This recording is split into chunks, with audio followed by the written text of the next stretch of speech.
Thank you for coming back on the Real Double Dose channel. This is your host, Lex, coming to you straight from the heart where the talk is real and the vibe is always live. Thank you for tuning in with us again, because here, serving a slice of everyday life is what RDC is all about. For any show requests, feedback, or anything under the sun, as we always say, reach out to us at Real Double Dose channel at yandex.com. That's YANDX.com.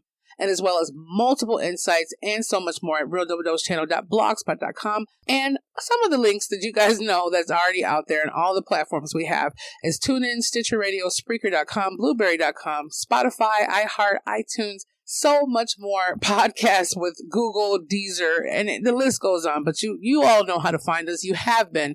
And for you all new tuning in, just make sure you're in for a treat. We have a guest expert here. And I told you he was coming, and we're excited to have Mr. Stephen Howard. Mr. Stephen Howard is an award-winning author of 20-plus leadership marketing and management books and the editor of 9 professional and personal development books in the Project U series. And he has those 20-plus books, and Better Decisions, Better Thinking, Better Outcomes. He's here with us right now to give us some really good intuition, some insight, and things we can utilize. And don't forget, we're going to post those links up on some of the ones that we have with our RSS feeds, but also the .blogspot. You can also find that wonderful information there in his bio and so much more, as well as www.calienteleadership.com. But we'll get to that in a minute. But Mr. Stephen Howard, you're here. And I know that was the intro, but this is what they expect out of me. So how are you doing? I'm great, and thank you very much for inviting me. Oh, yes, we're happy to have you here. So, I mean, at the end of the day, when I looked at all the stuff that was going on with the information that you have, it looked so, it was very impactful, just for the moment that it has for the strategies and everything that you have for basically Alzheimer's and so much more that people are struggling with and dealing with. So can you give us a little bit more information on that, if you don't mind? Yeah, happy to, Lex, and thank you very much. It's fascinating, but also depressing in that the current projections are that Alzheimer's, dementia, and stroke will increase by 67% in this decade. And so by the end of 2029 or early 2030, we'll have over 10 million Americans suffering from dementia or Alzheimer's or stroke. And there's no excuse for that. So I'm thankful that you got me on. I'm trying to give the message to people that these are brain diseases or lifestyle diseases. It's what we do in our 30s and 40s to our bodies that increases our risk for dementia and Alzheimer's in our 60s and 70s. Wow. I didn't even think about that. So can I ask it might seem like a weird question, but I had to ask this myself. I saw a news report about someone kind of getting infected by eating something. I'm not going to put it out there for people to have a mass hysteria, but like as far as our bodies, if we're just eating the wrong things kind of thing, or maybe like GMOs or... It's partly that. It's partly an honesty, Lex. It's the fact that, what's good for our heart is good for our brain. Our brain is the biggest organ that utilizes oxygen and blood in our body. So, and science has just been able to prove this in the last 10 or 12 years with the new imaging technology. But, fatty foods, fast foods, the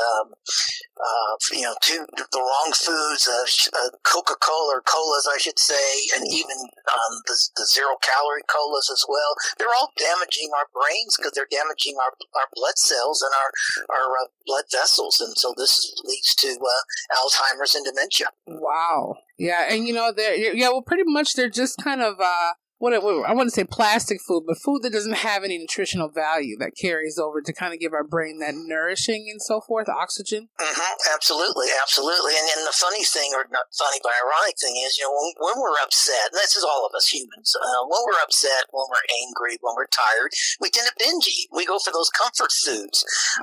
Definitely. But instead, if we would just meditate or get some mindfulness, spend some time outdoors, watch the trees blow in the wind or whatever, it would be so much better for our current state, but particularly our future states of our bodies and our brains. Yeah, I'm really thinking about that because I tell people, they're like, oh, well, what, is it Generation X? Is it so much more? And whatever criteria they have for that. But I'm like, no, because the people I associate either even mentoring from kids from 15 years old all the way. I sit down with a bunch of wonderful friends, I call them, all the way to 86 years old. So it kind of ranges from that whole thing because I think about what is going to happen now from our diets from when my mom grew up, let's say, from what are we doing at this moment? Because I binge when I get to that point. Sure, I get to that point where I'm like, oh, let me get some caramel clusters instead of going over here and going to my favorite asparagus or some good fruit. But then I kind of take myself where I'm like, well, maybe it's not even really an asparagus, so it's okay for me to go have a Snickers bar. I convince myself. Myself with those things in there. But is the workplace contributing to the increase of dementia and Alzheimer's disease? Oh, absolutely. The stress and it's the workplace that's now 24/7. We can't get away from our email. We can't get away from the internet. These constant beeps and buzzes on our electronic devices is just adding to our stress levels. Quite frankly, and I would suggest you do this next time. Suppose you're just relaxing or something, reading a book or whatever, and your phone buzzes on you. Notice how your body will jerk. You'll have a little. It's almost definitely. As if a snake had popped up. So your body does the same reaction as if a snake had just hissed within your hearing space. Wow. And basically what your body's doing, your brain it's sending cortisol through your body. And so constant high levels of cortisol in our bodies is not good. Oh, you are so right. Oh my goodness. Yeah. Everyone, are you hearing this, RDC family and the new ones? This is what I'm talking about. This is what you call the core of information we need to apply. And I'm so grateful you're on here because that is what I do. And let me give you an example. I was getting so frustrated the other day. I was like sitting here in my laptop, going down to the office on the other screen, iPad, and then I had to go and look at my phone, and I found myself sitting on this phone till 1 in the morning, knowing I have to get up at 4. So I was sitting here like, man, my head is throbbing, and then my phone had a beep beep. It was like a little buzz, and I jumped. Like I jump when I hear that, and I just turned my volume up. I was so irritated, and I got more stressed out because of it. It was crazy. I mean, absolutely absurd. What you've also described there, Lex, is the second major impact for and Generation X, quite frankly, and that's multitasking. Multitasking is not good. We think it's productive, but it's teaching our brains not to focus. And the inability to focus is one of the leading indicators of dementia, again, in our 60s and 70s. So this whole generation that's multitasking all the time is basically training their brains not to focus. And the next generation X, as a matter of fact, interesting, you mentioned it earlier, the American Psychological Association has actually called Generation X, which is the bulk of the workforce today, the bulk of our frontline leaders and even senior leaders in some organization, they've called them, quote, the most stressed generation in the United States, unquote. Oh, wow. I believe So the two things, our lifestyle, or the way we eat, the lack of exercise associated with that, and then multitasking. These are the three major things is causing that 67% increase in dementia and Alzheimer's and stroke in this decade. Yeah, so we're basically rewiring ourselves from an unnatural state of the process of how we're supposed to be already. Absolutely. I mean, that's what, because I see a lot of my friends and colleagues who they're like, well, and I call it an Aries thing, and it's definitely something I should not split up because I do feel like the more I try to focus on one thing, I'm like, well, let me hop to 9 different projects because I have 20 going on. And then I find myself frustrated even focusing for 5 minutes on that project. And I get so irritated. But when I'm focusing on one thing, I feel like I'm slagging or I'm being lazy, quote, because everyone downtown is, I got to pick up this, I got to do here, I got to meet someone here. And they feel like this buzz of you're busy enough, you're relevant in some kind of way. Well, here's some research that'll shock you. A professor at the University of California, Riverside, did research and showed that when you're working like something serious, suppose you're like working on a script for a show or something that really you're concentrating on, and you get interrupted, it takes 23 minutes and 15 seconds for your brain to refocus fully back on that task. Wow. And in the workplace, the average person gets interrupted every 11 minutes. Yes, definitely. So no one has time to refocus. No, you're right. I will find myself walking around, getting some papers and dropping them off. And then I lose sight. Someone else will be like, hey, Lex, can you? And I'm like, what was I? Okay. And then I went to 7 other projects. And then finally, about 6 hours later, I finally get to the point of where I even began. Absolutely. Wow. So like this morning, I was working on my next book, and so this morning, and I usually work on a writing or editing in like 3-hour bursts, but I get up every 50 minutes to make a new cup of coffee. I put my phone on airplane mode. That way, when I do get up and I go downstairs and I boil the water and I make my coffee, my brain is still thinking about what am I writing, what am I editing, what's the next paragraph going to be, how am I going to lead into the next chapter? And by putting it on airplane mode, I'm not tempted to look, do I have any text message? So let me just check my emails real fast. Because if I do that, now my brain is going to be thinking about, I got to respond to Lex on that email. I got to return this phone call later, blah, blah, blah. And when I go back upstairs to sit down and write, my brain freezes. Okay. So so when you have to work on something seriously, you got to just put all those distractions away. And so, there's nothing in my life that can't wait 2 or 3 hours to return a phone call or return an email message to. So I literally put it on airplane mode, because that way, even though I'm tempted to do it, it tells me don't touch the phone, Stephen.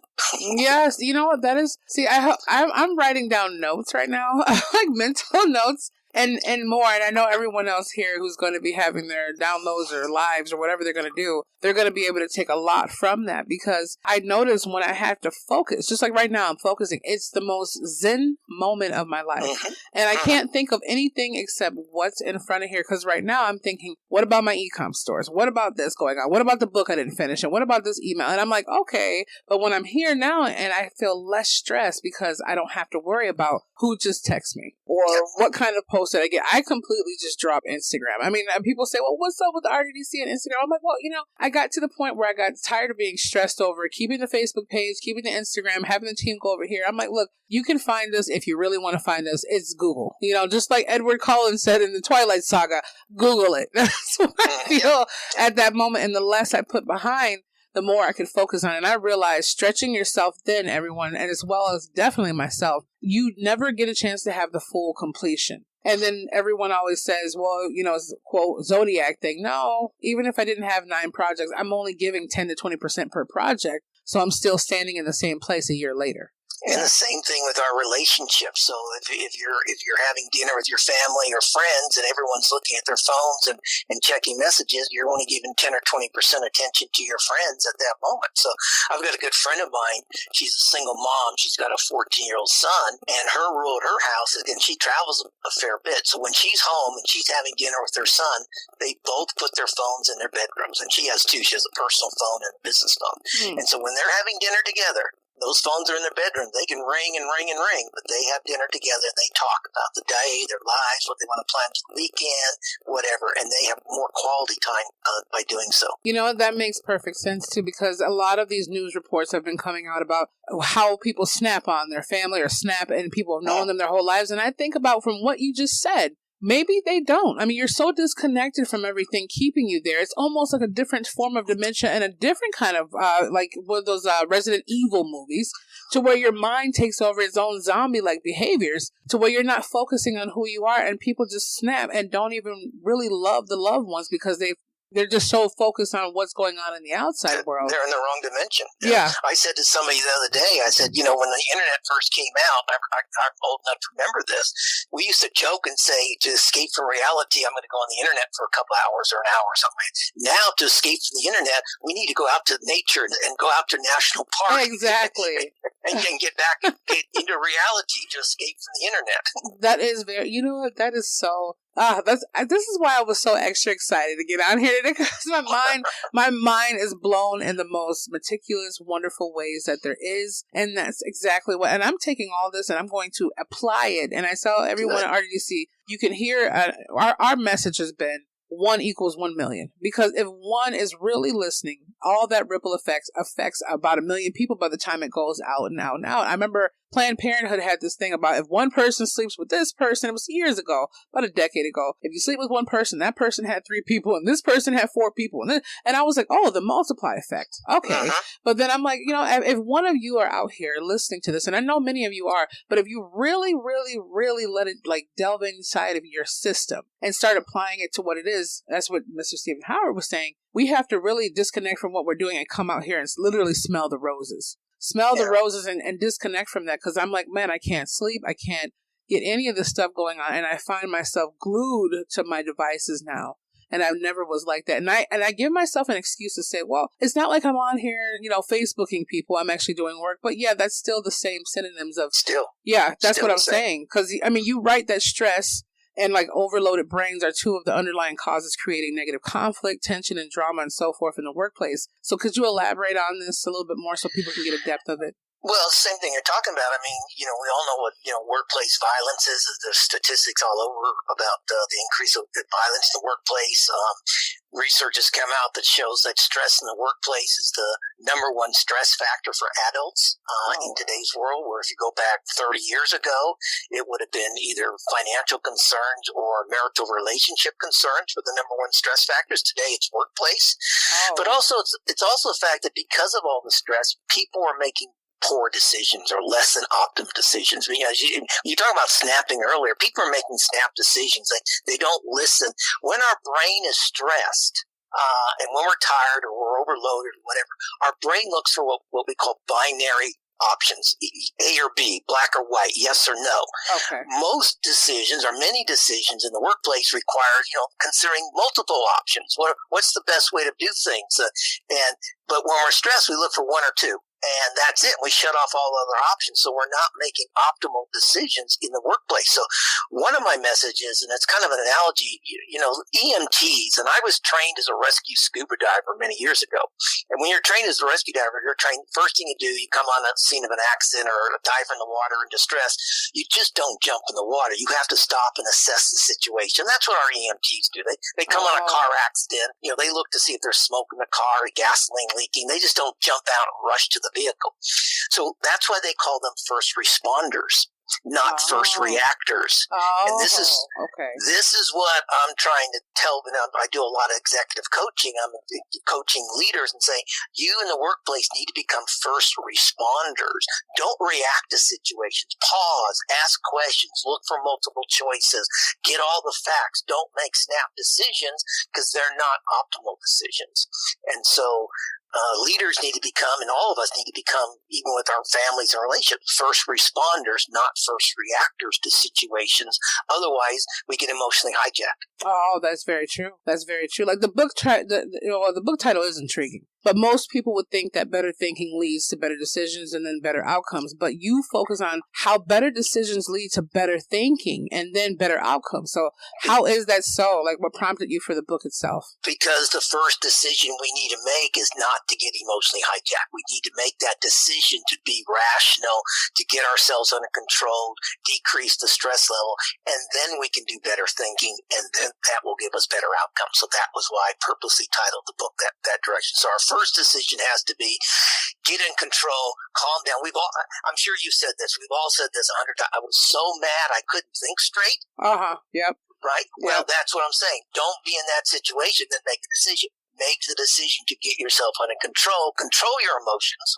That we're all emotional people. It's okay to have our emotions, but get our emotions under control. Then let the rational part of the brain kick in, and then do better thinking, and that will create better outcomes. That, you know what? That's true. Even the breathing technique, 10 seconds cool down kind of a feeling. I mean, because people say, I see red. I can't think of anything. I just see red and I just want to go for it. Like, so irritated. There's a scientific reason for that, Lex, and what it is when we are upset, when the emotional part of our brain, which is controlled by the amygdala, which is at the back of the brain, takes over and is secreting all this cortisol and adrenaline to our system, and we start to get emotionally hijacked. When we make that conscious decision, stop, get under control, it takes roughly 8 seconds for the prefrontal cortex, which controls the rational center of our brain, to take over. And that's why, I don't know about you, but I was always taught as a kid, when you get upset, count to 10. Don't throw something, don't hit somebody, count to 10. Well, counting to 10 is roughly 8 seconds. So science now has proven that it takes 8 seconds to get ourselves under rational control when we're emotionally upset. Oh, wow. So like the section of the brain myths, like what we were saying for the brain myths, sorry, I can't even pronounce it, myths. What were you surprised, like, of the discovery and your research for that, like demystifying it? Well, I mean, I remember my high school biology class, for instance, and I remember specifically being told that our brain stops growing when we're around 25 years of age. Well, it It does not. Science is now able to prove that we will continue to create brain cells into our 70s, probably even into our 80s. Quite frankly, there's just not enough 80-year-olds around for them to do the research on. Yeah. But so this is what's called neuroplasticity. Our brain continues to grow. It doesn't stop growing in our early 20s. Wow. The other myth about that particularly us men, sometimes we think we're strong and we're invincible and we can go hours and hours without sleep. When we have not slept, when we hit about that 17 to 20 hour point since we've woken up, our brains are at that point effectively operating as if we have a blood alcohol content of 0.05. Wow. Now in Europe and Australia, that's the drunk driving limit. Now here in the United States, it's 0.08. So, but that's effectively how our brain is operating, as if we've had a couple of drinks. When we've been awake for more than 24 hours, our brain is effectively operating as if we have a blood alcohol content of 0.10, which would be legally drunk. And that's why tiredness is the number one cause of automobile accidents. This shocked me because I used to live in Asia and I used to fly across the Pacific. I don't sleep on planes. I'd be awake 35, 40 hours, get off an airplane and rent a car and start driving to a location. And I won't do that anymore. I mean, I'll get out the airplane. I'll go to the airport hotel, sleep for a few hours, and then get in a car and drive somewhere. It's just too risky. That is very true. And then you can't cognitively kind of assess everything that's going on if something was to happen.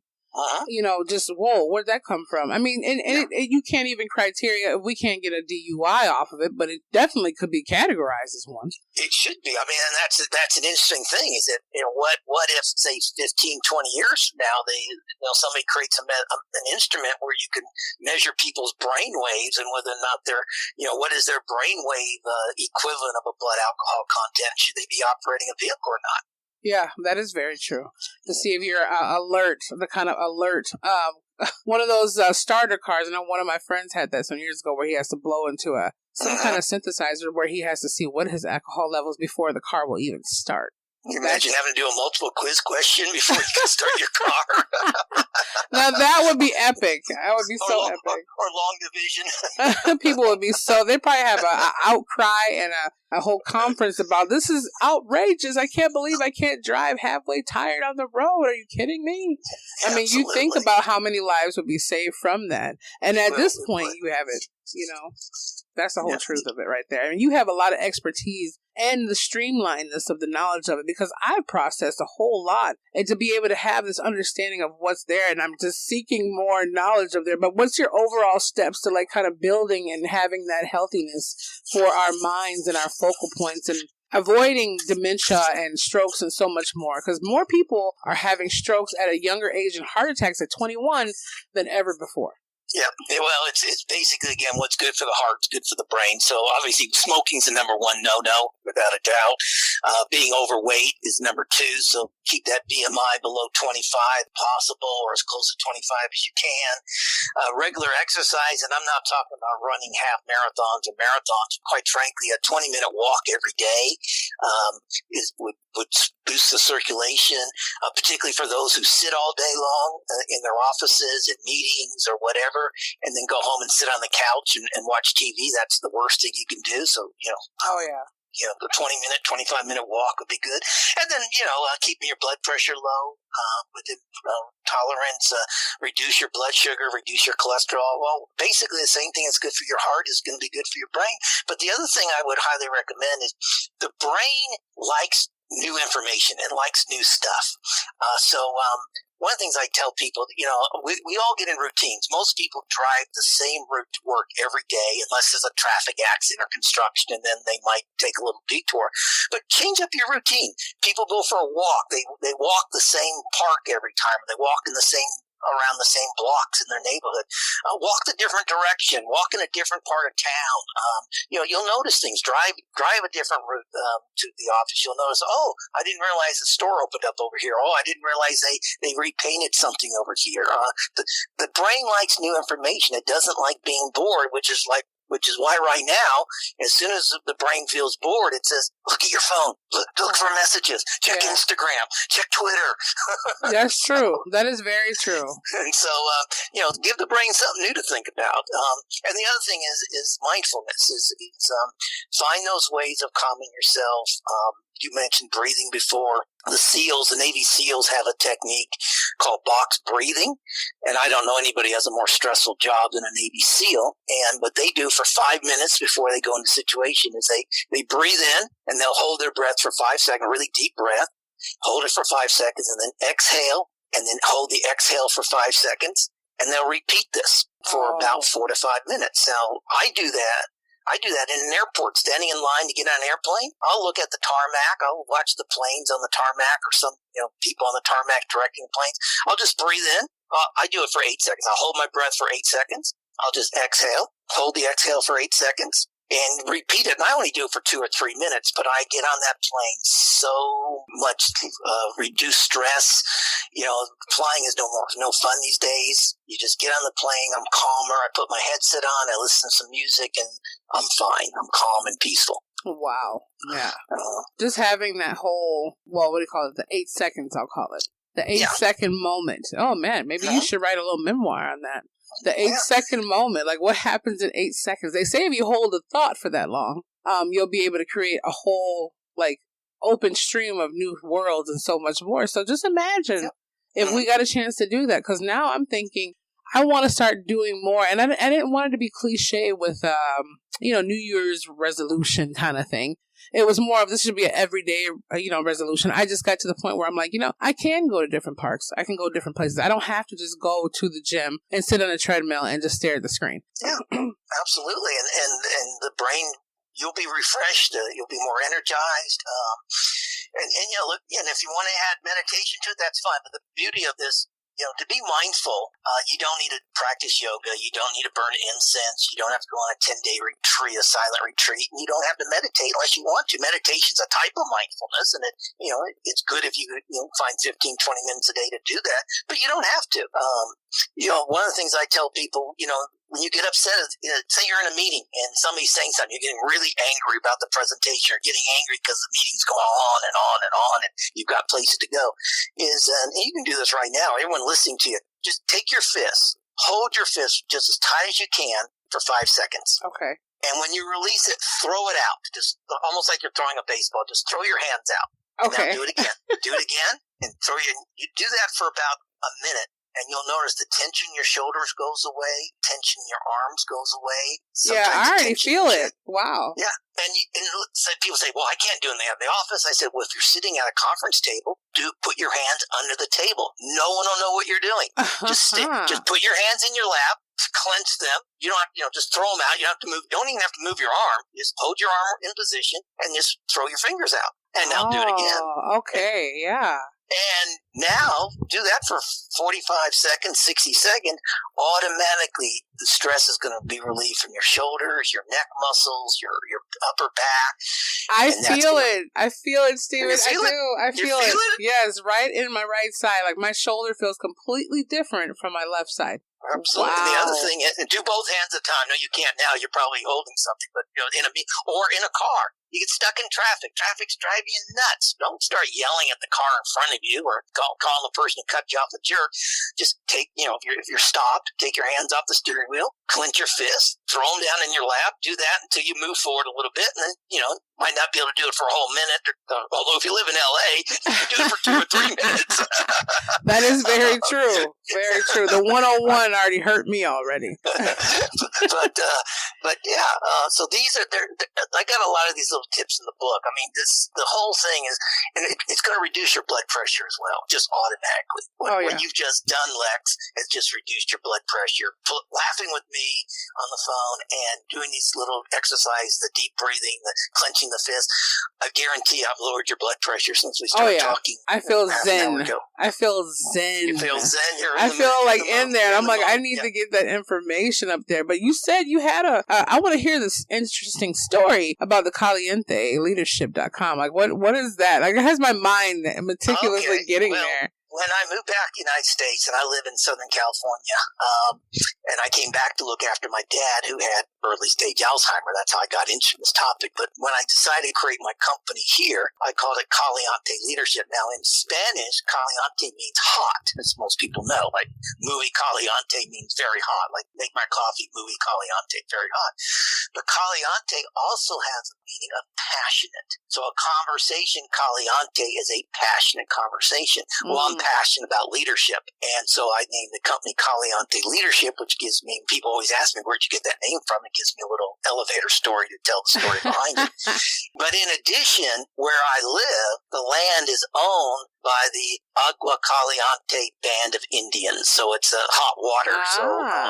And so it's also my tribute to the Native American landowners who own the land around where I live. And so it's got a double meaning for me as well. Well, that's awesome. See, that just hits me because our tribe emblem is like the phoenix rising from the ashes. It's the Lakota tribe. So it would be down in Alabama, but at the same time for the Cherokee. But at the same time, my dad had the Santa Marta, Colombia. So I was like, when I heard the Caliente Leadership, I was like, oh, that brought that Spanish flair. It kind of hit both sides here. I like that. So it's not hot leadership, it's passionate leadership. Passionate leadership. About leadership. I'm passionate about teaching people leadership and help. We need more leadership in this world. Not getting into politics, but the last week or two here in the United States has shown us how much more leadership we need in our government, in our world at large. And I'm just doing what I can to hopefully create the next generation of leaders. It's hot to be passionate, and it's passion to be hot. I had to throw that in there. A little salt and sugar for everybody. I mean, we zen. We have that zen moment of understanding there. Absolutely. It gets to there. So is there anything else that you want to convey or say to the audience? We would love to have you back if you have any more time in your future schedule, because this right here is definitely beyond educational, beyond something you can apply to your life. It is pertinent that we start doing these things as soon as possible. ASAP. It is. And, there's a Japanese proverb about best time to plant a tree was 100 years ago and the second best time is yesterday. And I say the same thing about brain health. The best time to start thinking about your brain health, start making changes to protect your brain health is in your 30s. The second best time is today. So, and we can improve. I mean, it doesn't matter if you're in your 50s or 60s. You can still help slow down the progression of dementia. You may not be able to prevent it, but certainly if you're in your 30s and 40s, you can dramatically reduce your risk for dementia, Alzheimer's, and stroke if you will make some lifestyle changes today. Yes, and continue that. People will be archiving what this whole segment was about just for the fact they'll be like, what did he say again? Let me go to Mr. Howard. What did he say? Okay, this is what we need, the solution. Yes. The solution should be now. And I know for a fact I'm going to keep applying this and doing it myself. And I'm going to make it a fact to make sure my phone does not control me, but is controlled by what I need it for when the time comes. Because I can't even take a nap without something going off. And I'm like, oh, it's for the business. But yeah, how functional are we if we can't even function for ourselves, but yet we're running to something that says it's our functionality? And this is an important topic for the business world. 2 weeks ago, I was outside Washington, D.C., and I trained a lady at the Department of Veterans Affairs on a one-day workshop I created, which is called Better Decision Making, going from mindful, as 2 words, going from mindful to mindful, one-word leader. So going from mindful or busy brain to mindful leader, about the things we've been talking about. Mm-hmm. And she's now going to roll the program out to several thousand leaders across the Department of Veterans Affairs across the country. Yes, definitely. It's a big topic for the workplace, whether it's a government organization or a profit organization or a large nonprofit. So, you should be into literally. I mean, if I had any kind of when I have the other structures up, I would love to have your knowledge and intuition and the passion you have. That is what I feel, and I see all the components together why you have it called Caliente Leadership, because the passion that you have, it's more than someone just, oh, well, this is what it is. You actually are in there breathing it. And I am. And I'm training other people in that program. I'm happy to train other facilitators to take my material and go run with it. Because I can only train so many people per year. And that's why I train her. So, she's going to run it out or roll it out to over, a couple thousand people in the Department of Veterans Affairs. There's no way I could do that. So I'm actually training people in my workshop, certifying them as facilitators and letting them go out and and spread the word, so to speak. Well, you know what? I might be a part of that workshop. Okay. There you go. I'm like, you can become a certified facilitator. I wouldn't mind. I would definitely stand behind this. I mean, I had it was funny because yesterday when we had one of the interviews, where the lady come on, somebody was emailing us about being an ambassador of this, being an ambassador of this. And I was like, well, that's nice and all, but I want to be behind something that makes you feel and know that you're behind something that is vital to the whole overall, you're still here alive today. And that's what matters, for that understanding. I know people want to get different things out there when it comes down to what's the best smoothie or so much more. But this right here is beyond that. You're giving your body a physical smoothie every moment you can turn around, and having tactics to be able to do that and give yourself that overall brain nutrition. We'll put it that way. It's that, but also it's so important for society because right now, I'm going to paraphrase the numbers. I don't have them on top of my head, but something like 10% of adults who are in their 70s are currently caring for elderly parents, and something like 12% of adults in their 60s are caring for elderly parents. As we're aging, we are having to take care of our parents. That's what happened to me. I had to take care of my father in his 80s when I was in my 50s. Wow. The cost, the financial cost, and the emotional cost of caring for your parent who is suffering from dementia or Alzheimer is tremendous. It's a huge cost to the families, to the individuals involved like myself, but to society in general. So this is a huge societal issue, and we need to get in front of it now, not 15, 20 years from now. Exactly. Now, the power of now. Absolutely. Yes. Well, you know what? Are there any final thoughts that you want to leave on here with the show, or are you feeling pretty good in your caliente-ness? I'm happy in my zenness right now. I thoroughly enjoyed the conversation. I wish we were sitting face to face, but we will be sitting face to face. As soon as when I get to that West Coast here, don't you worry your little heart. We're gonna be there. Come out here, girl. We'll take care of you. I swear. You know what? That's a bet. That is a bet. And everyone, you thousands of people heard this. So Mr. Stephen Howard cannot back out once I get down there with my zen in the California sunshine. Absolutely. Well, we love and we appreciate and we respect all the knowledge and all the feedback you have, and anything I can help make the movement even more out there. I'm definitely behind this, and I'm going to share this even saturated in my colleagues, my work life, my mom, everyone that I can, because this is something that we all need to apply to our lives. And everyone, we want to thank you for listening to us, and you can find all of the great, wonderful insights and treats, I call it, and the goodies at www.calienteleadership.com for Mr. Stephen Howard. And I'm going to have all his wonderfulness up there with the bio on the realdoubledosechannel.blogspot.com. So until then, remember to be the change, feel the passion, embrace the power of the spirit, and apply the knowledge now, not later, because you might not have a later. And we'll be back with you very, very, very soon.